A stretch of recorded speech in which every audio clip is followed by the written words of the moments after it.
Bonjour à vous. Savoir demander. Alors j'avais fait une vidéo sur savoir remercier. Savoir demander, c'est aussi essentiel que de savoir remercier.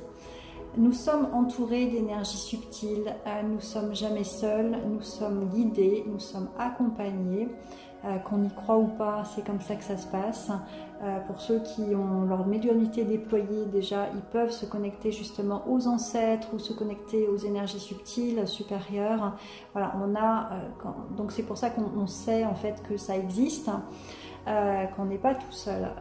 Demander, c'est de demander effectivement de reconnaître en fait notre humanité dans sa limite, dans sa vulnérabilité. C'est un acte d'humilité que de demander aux énergies subtiles une guidance, un conseil, un soutien, prier pour recevoir.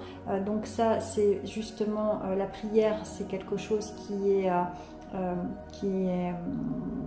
très puissant et que tout le monde a la capacité de faire. La prière, c'est pas forcément celle qu'on apprend dans les religions, c'est la prière du cœur, prier pour vraiment avec son corps, avec ses tripes, demander. Donc ça met dans une posture effectivement de reconnaître son humilité, sa vulnérabilité et de demander, d'oser demander aux énergies subtiles d'être guidées. Demander, c'est également demander à l'autre si on a soif, est-ce que tu peux me servir un verre d'eau? C'est demander, voilà, reconnaître son besoin également et puis de faire la demande à l'autre. L'autre a son libre arbitre pour nous dire oui ou non.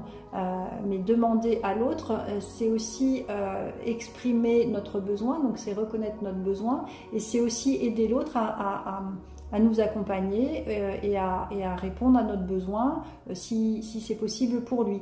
C'est pas une obligation, c'est pas une injonction. Alors il y a quelquefois des personnes qui ne savent pas recevoir, qui ne savent pas demander non plus et qui peuvent, puisqu'elles sont en train de donner beaucoup, dans cette attente de recevoir la même chose ou ce qu'elles ont donné, ou de cette attente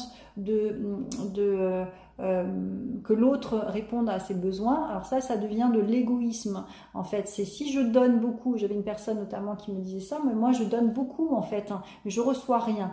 Donc c'est parce qu'en fait elle ne donnait pas comme il fallait en fait, c'est-à-dire qu'elle donnait avec cette intention de recevoir par la personne à qui elle a donné. C'est pas comme ça que ça marche.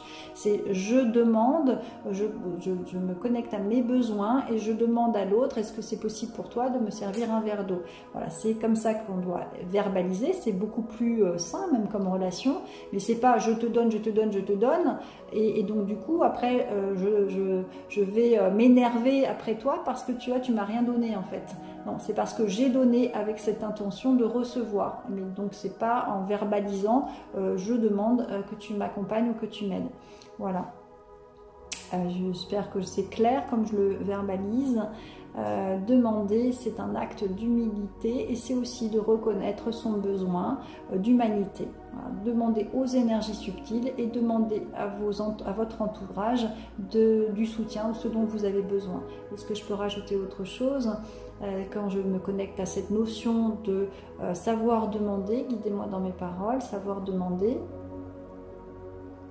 Voilà, c'est faire le tri dans ses besoins. Voilà, c'est un acte d'amour aussi envers soi-même. Hein, je vois en fait que c'est une ouverture du cœur et que ça permet en fait de libérer quelque chose, de libérer des besoins qui pourraient, s'ils n'avaient pas été exprimés, rester là et se transformer en colère ou en frustration, comme je disais tout à l'heure.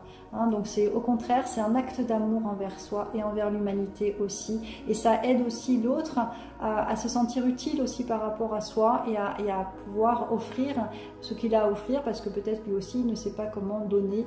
Voilà, ça met le lien avec les autres également. Merci, merci, merci. Bien à vous.